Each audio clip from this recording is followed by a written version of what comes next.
PBBM, sir. Yes. Good morning. Good morning. Our debt stands at 13 trillion right now. May pinropose po ang Department of Finance na fiscal consolidation plan that Correct. details measures for revenue generation para matugunan tong utang na to. It includes deferment of personal income tax reduction, limiting VAT exemptions, and excise tax. Where do you stand on these tax measures? I think that's an examination we really have to undertake. I mean, just for what I hear from legal practitioners, we have to codify our tax. Kasi yung tax natin, it has evolved over many administrations. And what I will try to apply is that there will be hindi lang yung kuha tayo dito sa sin tax, kuha tayo dito sa oil, kuha tayo dito sa housing, kuha tayo dito sa cooperative. Hindi, kailangan talaga may plano tayo. So gagawin natin yung plano natin, and the fiscal policy is going to follow that. Now, in my discussions with our legislators yesterday, we are trying to create some fiscal space so that to reduce the load on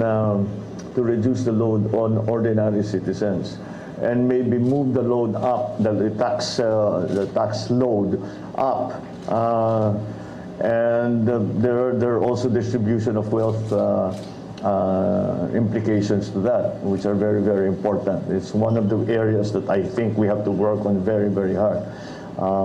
The distribution of wealth dito sa Pilipinas has not been very equitable.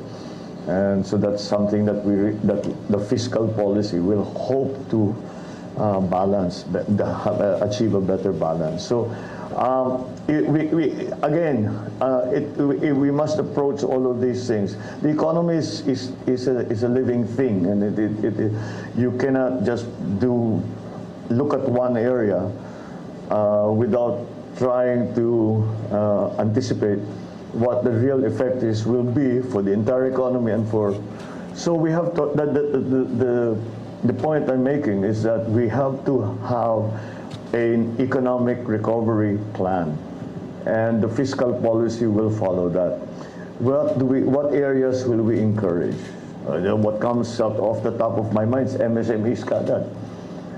Bawasan na natin, or we give them a holiday, tax amnesty, tax holiday. We're studying that now, because that's the only way that I can see. We do microfinancing even in the private sector. We want them to come back because 62% of our employees are in MSMEs.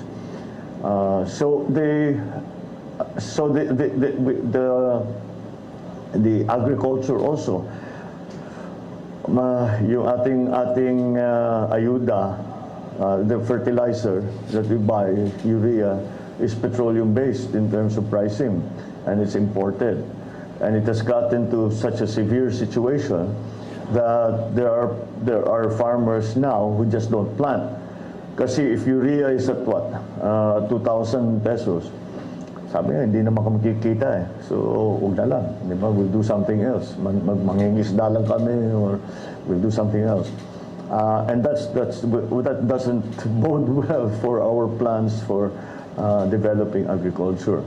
So whatever fiscal policy is going to be, whatever changes in fiscal policy that we are going to undertake, it will have to come, we have to examine it we have to think it through properly. So yung mga pabigla-bigla na tinataas, binababa, hindi natin magagawa yun, dahil kung gawin natin yan, it will, if there are too many moving parts, you cannot anticipate what will happen. And so we have to be careful, and there are many variables. Move the variables one by one. Huwag mong sasabay-sabay, kasi then you don't know what's happening. We just followed, I guess, the scientific method. So my approach to the fiscal policy, first, is to codify it, to make it simpler, to make it more understandable, number one. Secondly, is to reduce as much of the tax collections from those who are suffering from the pandemic, the effects of the pandemic. That means MSMEs, agricultural sector, transport, yung mga ganun. So, mabawasan natin. Let's hope we can raise funds in another area and use it there. So, then again, very important to me is the distribution of wealth issue. So that will also be part of the thinking that will obtain when we talk about fiscal policy. So it's difficult for me at this point. I'm trying to answer your question, but it's difficult for me to answer your question because I cannot talk about specifics because they will all be part of a larger economic plan.